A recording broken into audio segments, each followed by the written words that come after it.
पुणे जिल्ह्यातील मावळ तालुक्यातील कुंडमाळा इथं आज दुपारी इंद्रायणी नदीवरील जुना लोखंडी पूल कोसळण्याची धक्कादायक घटना घडली।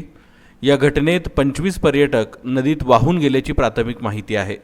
यापैकी दोघांचा मृत्यू झाला असल्याचीही प्राथमिक माहिती समोर आली असून 6 जणांवर पवना रुग्णालयात उपचार सुरू आहेत। कुंडमाळा हे पर्यटकांचे आकर्षण असलेले ठिकाण आहे। रविवार असल्याने इथं पर्यटकांची मोठी गर्दी होती। अनेक पर्यटक गाड्यांसह या पुलावरून प्रवास करत असल्याची माहिती समोर आली असून त्यामुळे पुलावर जास्त वजन पडल्याने तो कोसळला असावा अशी शक्यता व्यक्त केली जात आहे।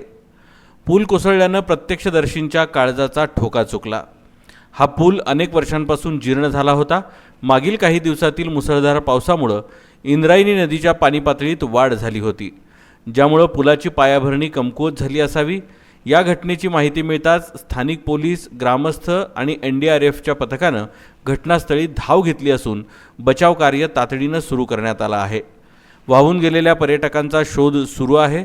स्थानिक आमदार सुनील शेळके यांनी सांगितलं की दुर्घटना गंभीर असून बचाव कार्यासाठी सर्वतोपरी प्रयत्न सुरू केले आहेत। या घटनेनंतर बघ्यांची देखील मोठी गर्दी जमली।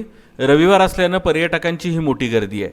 अजूनही काही पर्यटक पडलेल्या पुलाखाली अडकण्याची शक्यता आहे।